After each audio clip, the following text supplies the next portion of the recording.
Halo Rider, selamat datang di 76 Rider Podcast. Ketemu lagi barengan sama saya Justin Vidi yang pastinya bakal ngajakin semua riders untuk ngobrol-ngobrol bareng sama seseorang yang punya banyak pengalaman. Dan kali ini saya punya special guest, tamu yang spesial banget. Dia ini adalah seorang rider ternama di Indonesia yang sudah pernah berlaga di ajang bergengsi seperti MotoGP 250cc, Moto2, dan juga masih banyak yang lainnya lagi. Siapakah dia? Udah ada yang bisa nebak belum sih?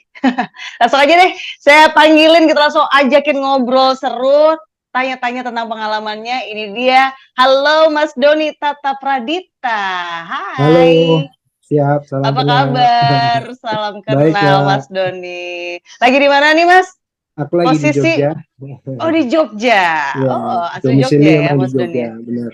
Oh, baik, baik. Oke, Mas, nanti kita bakal ngobrol-ngobrol seru nih ya, dan juga ceritain pengalaman-pengalamannya Mas Doni. Tapi sebelum saya bahas tentang kiprahnya Mas Doni sebagai seorang rider, saya mau tanya dulu nih, awalnya gimana sih sebenarnya Mas Doni ini bisa terjun di dunia balap motor ini? Sebenarnya motivasinya apa, Mas Don? Ya, waktu itu sekitar tahun 2000 ya. Saya umur 9 tahun. Kebetulan kedua orang tua saya, mama dan almarhum bapak juga seorang pembalap ya. Akhirnya Mhm. tertarik dari kecil suka ikut nonton balapan di kejuaraan nasional, daerah, dan beberapa kejuaraan bergengsi di tanah air ya waktu itu. Saya masih umur kurang lebih 8 atau 9 tahun dan akhirnya saya tertarik ketika bapak sering latihan di Stadion Mandala Krida, latihan motor.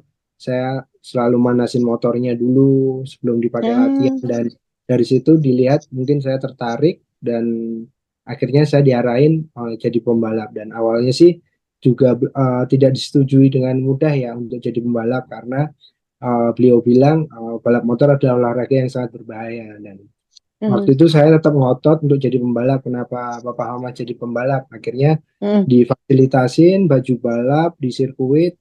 Akhirnya saya latihan ya di situ dan setelah latihan sebulan atau 2 bulan tuh ada acara event malam tahun baru ya, VSC All New Year di Yogyakarta. Ada kelas usia 15 tahun ke bawah dan akhirnya aku join di situ. Pertama kali balap motor masih pinjem belum punya karena 2 tak dulu punya motornya 4 tak Mhm. akhirnya motor sewa baju balap masih kegedean pakai baju balap uh, papa jadi Mhm. uh, helm juga masih susah kan zaman dulu cari helm yang kecil jadi masih menggunakan bekas orang tua saya sendiri saya gunakan maksimal semaksimal mungkin karena waktu itu juga kita tim privater ya. Jadi untuk jadi pembalap ya cukup berat waktu itu modalnya dari awal. Seperti itu. Hmm, berarti benar-benar dari orang tua ya yang tadinya Ya, nggak disetujuin ternyata bisa juga gitu ya, iya, lolos juga akhirnya ya.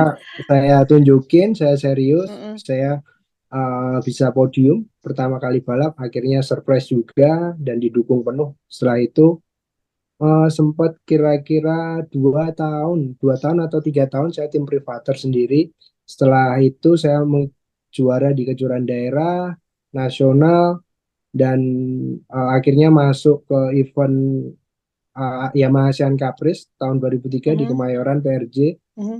Di situ saya ikut kelas novice ya, novice kelas mewakili Indonesia dan jadi pembalap termuda yang juara 1 waktu itu. Akhirnya dari situ Wow. direkrut oleh pabrikan uh, di salah satu pabrikan sampai Mhm. di kejuaraan MotoGP.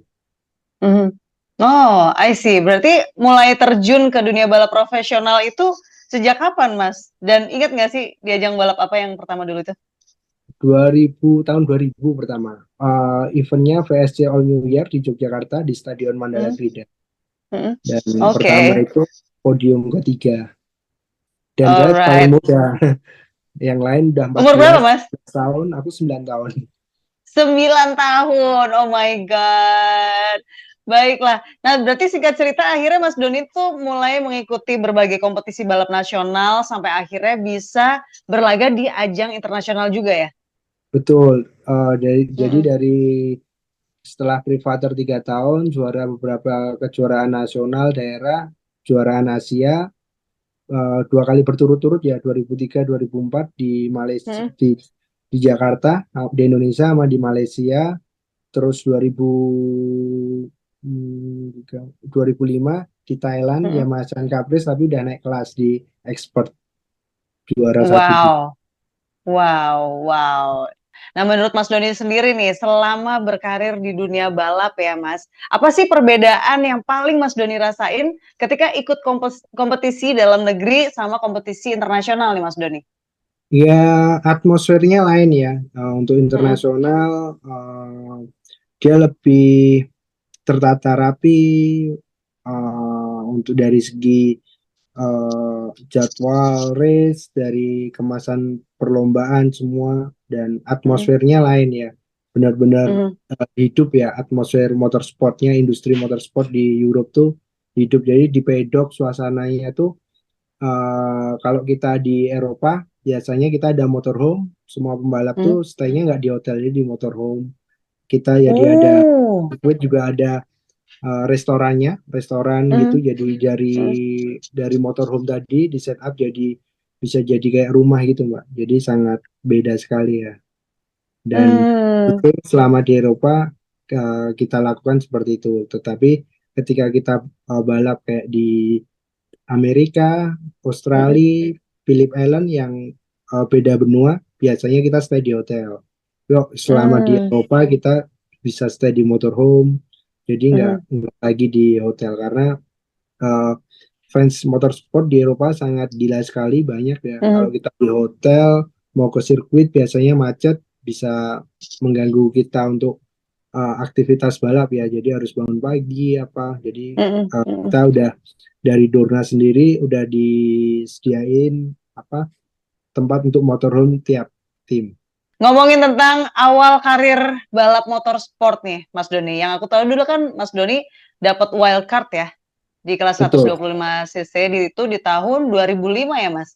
betul, di 2005 itu aku juara FIM Asia Open Class ya. Waktu itu juara Asia yang di kelas 115 cc underbone, dan Mm-mm. termuda juga di situ. Setelah itu saya dapat kesempatan untuk mengikuti kejuaraan di All Japan Championship GP125, dan Mhm. setelah itu saya mengikuti wildcard di Malaysia Grand Prix Mhm. Mhm.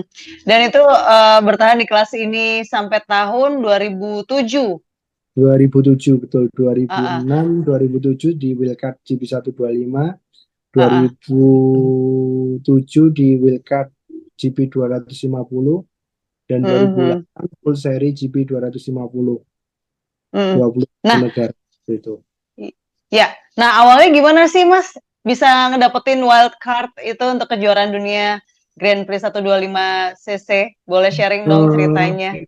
Ya, karena waktu itu prestasi saya cukup bagus di Indonesia dan di Asia, dan Mhm. dari pabrikan Jepang sendiri dan di Indonesia memberikan support saya untuk tampil di kejuaraan Grand Prix GP125 ya.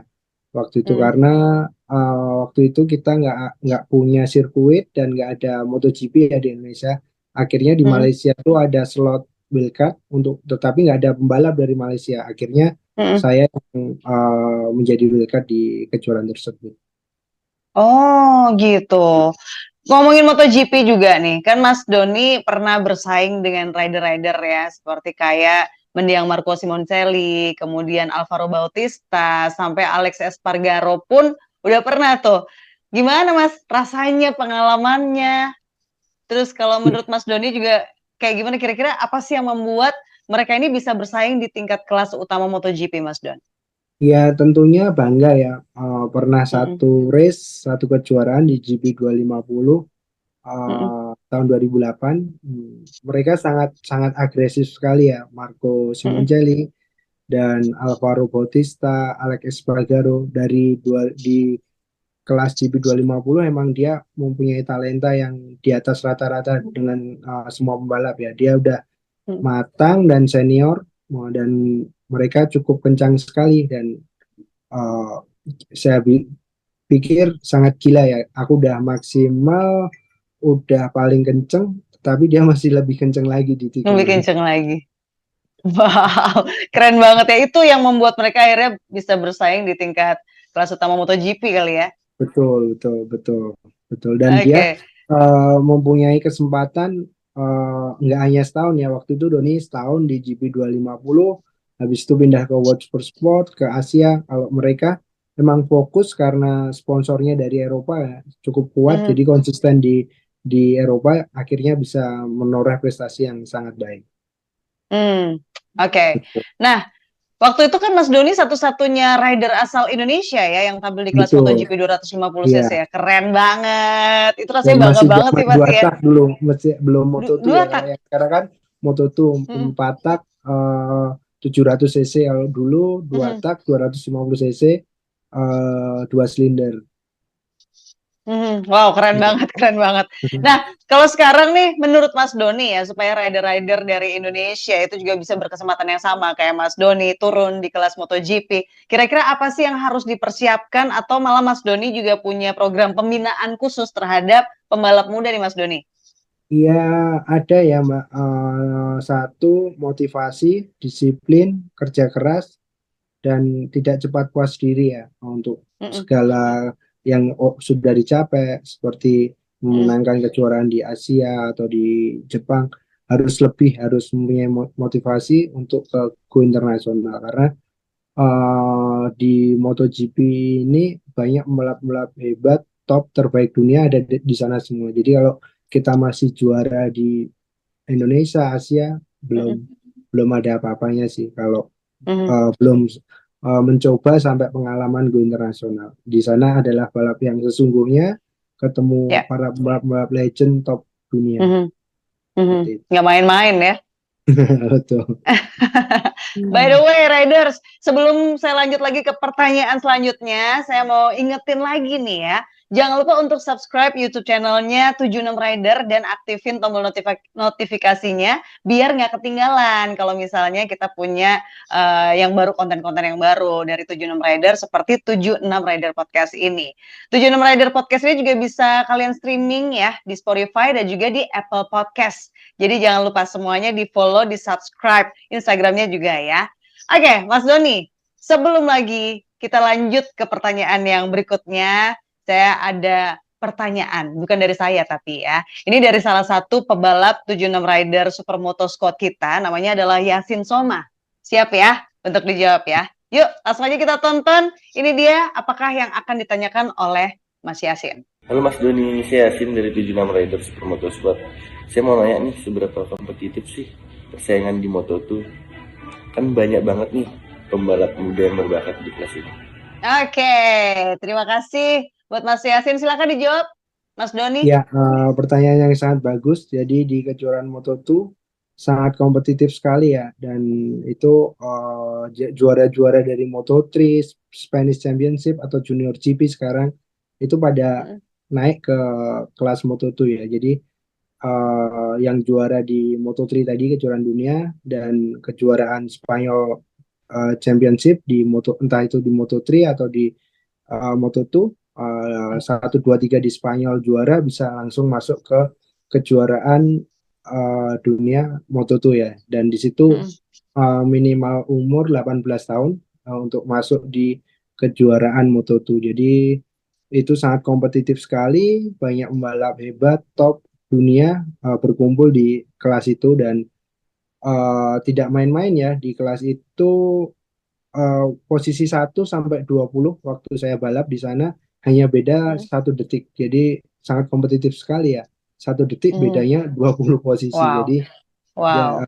sangat-sangat kompetitif. Jadi kelasnya para raja, pembalap-pembalap expert dunia top. Jadi dan tidak mudah untuk Mhm, meraih target di tahun pertama dari tim untuk masuk 15 besar ya. Biasanya untuk seorang rookie di kejuaraan Moto2 dari tim untuk masuk 15 besar ya, itu udah cukup bagus sekali. Dan 15 mhm, besar biasanya dapat 1 poin, dan sampai sekarang di Moto2 baru saya yang pembalap Indonesia yang bisa mencetak poin di posisi top 15 ya. Wow. Beberapa setelah saya ada regenerasi 2 atau 3 pembalap, tetapi eh, cukup susah ya untuk tahun pertama belum bisa mampu berada di top 15. Jadi sangat kompetitif sekali dan rekor itu masih belum terpecahkan. Wow, Hmm. semoga nanti ada rider Ya berikutnya lebih juga dari bagus lagi, Indonesia nggak hanya yang top bagus 15, lagi. ya bisa Ya. podium ya, karena sekarang kita udah punya Mandalika Circuit, ada kejuaraannya juga di Mandalika, jadi bisa jadi wildcard home race untuk take Ya. advantage untuk bisa memberikan hasil yang terbaik.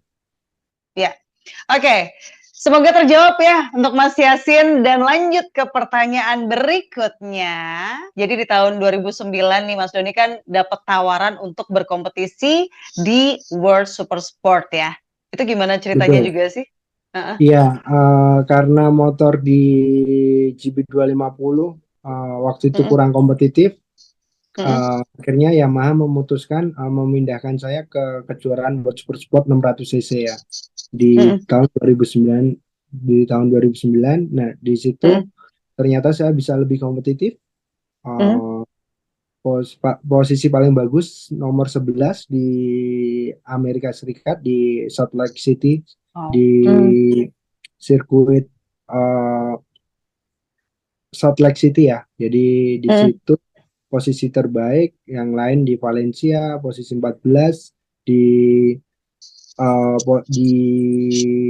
di Afrika di Kailami posisi 13, dan itu hasil yang lebih bagus dibanding di GP250. Di GP250 hanya mampu memperoleh 1 poin posisi mm-mm, 15. Jadi karena motornya belum kurang kompetitif, dan mm-mm, saat itu di keadaan wet race ya, saya dapat poin waktu di GP250, dan di sport 600 cc lebih kompetitif, tetapi karena terbentur biaya sponsor yang cukup tinggi balapan di Eropa dan dunia, akhirnya saya kembali lagi balik ke balap di Asia Road Race ya, di sport 600 cc 2 tahun waktu itu.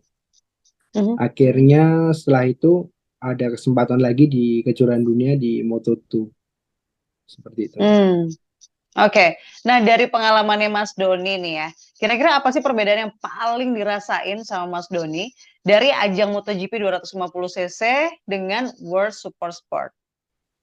eh Sirkuit hampir sama, beberapa di Eropa hampir sama yang digunakan di MotoGP ya, tetapi jenis motor aja yang berbeda, dari Mhm, 250 cc 2 tak menjadi 600 cc 4 tak 4 silinder waktu itu. mhm, Karena saya postur tubuhnya waktu itu masih sangat kecil ya, jadi mhm, sedikit sedikit adaptasi lagi untuk di 600 cc, dan yang lain kejuaraannya hampir sama sih. Di sirkuit-sirkuitnya ada di Phillip Island, ada di kalau di Moto2 sendiri GP250 21 negara waktu itu. Kalau di World Super Sport hanya 15 atau 16 negara. Jadi lebih sedikit hmm, ya, jumlah pertandingannya, dan mhm, kok level pertarungannya juga lebih ketat di GP250 ya, karena hmm, kelas GP250 kelas premier atau pembalap lapis pertama yang terbaik ada di Moto3, mhm, GP250 dan MotoGP. Dan mhm, setelah biasanya di MotoGP kurang bagus hasilnya, mereka turun ke World Superbike. Jadi bisa dikatakan kelas second class dari MotoGP ya, kelas buangan pembalap-pembalap yang sudah tidak dikontrak atau dipakai di MotoGP, biasanya mhm. larinya ke Superbike seperti itu, Mbak. Oh, oke, Hmm, oke, I see. Nah, di awal karirnya Mas Doni ini sebagai pebalap road race ya, Mas. betul. Sebelum akhirnya beralih ke balap motorsport, itu gimana? Kemudian kan di tahun 2010 kan Mas Doni balik lagi tuh ke balap road race ya, Iya, tepatnya di Asia Road Race Championship.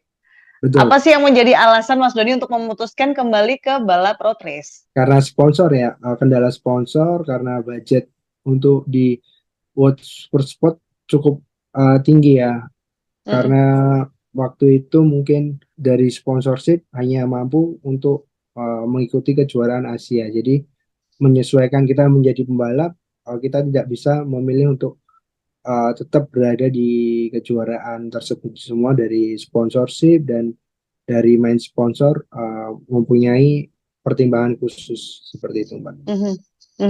Oke, dan kayaknya ini keputusan yang tepat sih ya Mas ya. Iya, Karena kan dari 3 musim rotation ini kan Mas Doni bisa ngedapetin juara umum di Qatar Championship 2012. betul, Kayak betul. gitu juga kan. Nah, itu gimana Iya, ceritanya tuh Mas? iya itu di Qatar Championship itu kelas ya, ikut Losail Road Racing Championship 6 seri juara umum, yaitu ada pembalap dari Eropa, India, dan itu sirkuitnya hanya di Qatar ya, jadi kayak one make race, motornya sama semua, nggak boleh diapa-apain, jadi tergantung skill dari si pembalap ya, dan akhirnya mampu juara umum di 2012 di 600 cc juga itu, Mbak.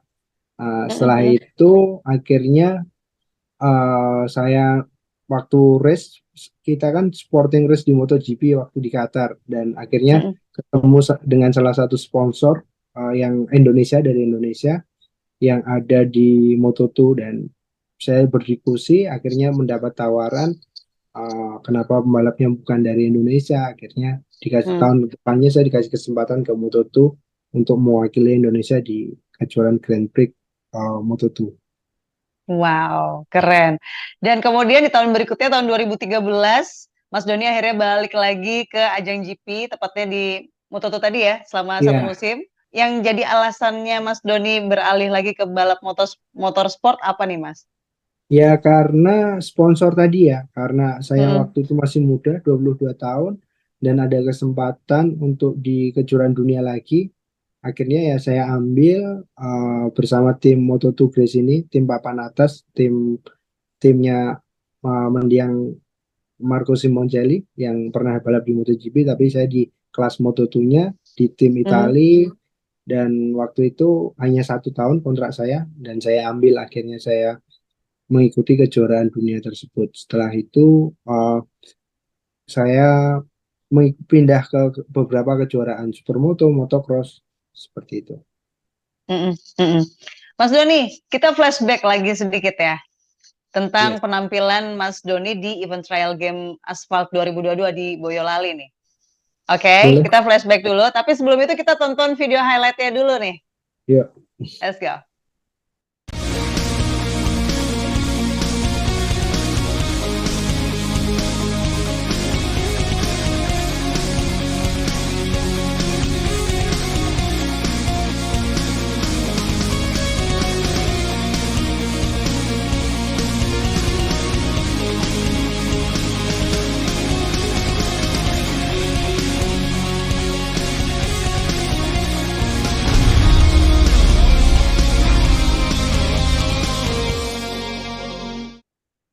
Keren. Masih ingat nggak sih waktu itu persaingan seru terjadi antara Mas Doni dan juga Luis Cornish di peringkat 1 dan juga 2 ya? Betul, betul. Kemudian di beberapa lap terakhir Mas Doni itu dibalap.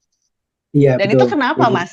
Apa Ya, kendalanya waktu itu? Kok tiba-tiba bisa dibalap kayak gitu? 2022 kemarin karena kurang persiapan ya, karena waktu itu saya juga ngurusin event untuk penjenjangan pembalap muda di Jakarta, dan setelah itu pulang Senin mulai latihan, dan kurang preparation ya untuk fisik, dan sedikit ada kendala di tangan, arm pump, jadi untuk pengereman sedikit kurang maksimal ya. Akhirnya saya di overtake oleh Lewis Cornish, dan dia lebih jago di speed jump, di handicap yang jamming tadi. Akhirnya dengan segala kemampuan hanya mampu finish posisi kedua, tetapi hasil tersebut cukup baik buat saya dibanding tahun ini di Boyolali saya di posisi 3, karena tahu sendiri di Boyolali sirkuitnya sangat sempit, kecil, dan ketika kita startnya di belakang untuk overtaking sangat susah, padahal mempunyai pace untuk menjadi juara 1 dengan catatan waktu yang sama dan sangat rapat posisi 1, 2, 3. Ya. Wow. Posisi 3 itu aja rasanya kayak masih kurang gitu ya. Masih kurang. Orang Betul. kayak kalau ngelihat ya 3 alhamdulillah nih gitu. 2 Ya. apalagi gitu ya. Oke, satu pertanyaan terakhir lagi Mas Doni dari pengalaman Mas Doni ya. Poin atau pencapaian yang bisa dibilang sebagai hal paling bersejarah selama karirnya Mas Doni itu apa? Di part mana nih? Di part pembalap pertama tadi ya, yang full series ikut di Grand Prix 250 cc di 2008, itu benar-benar tim Indonesia ya. Waktu itu manajer, mekanik, pembalap, sponsor, jadi sangat berkesan sekali menjadikan semua orang di Indonesia tahu nama saya Doni Tata sampai sekarang karena event tersebut.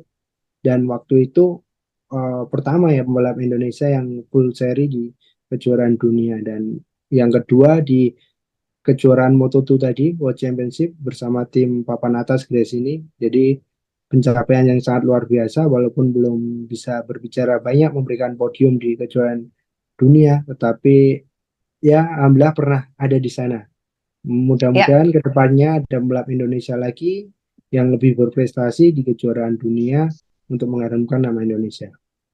Amin. Jadi semangat nih riders ya. Udah dikasih semangat juga sama Mas Doni. Oke, sebelum kita akhiri podcast kali ini, saya juga mau ngajakin Mas Doni untuk main tebak-tebakan nih. Tebak cepat, tebak-tebakan cepat, oke? Nanti saya akan kasih 5 pertanyaan nih Mas Doni yang harus dijawab dengan cepat dan nggak usah pakai mikir ya. Pokoknya harus cepat aja. Cepat, Oh, cepat. Oke. Oke.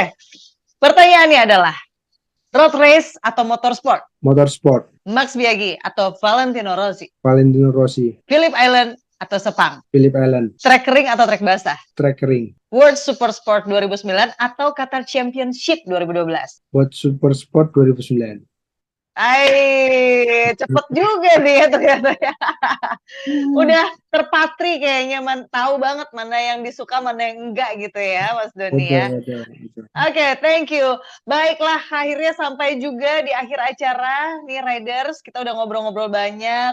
Mas Dodi juga sudah berbagi pengalamannya, kebanggaannya, kesusahannya tadi, dan obrolan-obrolan santai ini benar-benar bermanfaat dan semoga bisa bermanfaat untuk Riders ya.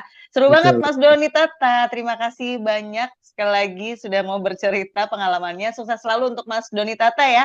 Thank you. 76 Riders. Nyali aja. Nggak cukup. Nggak cukup.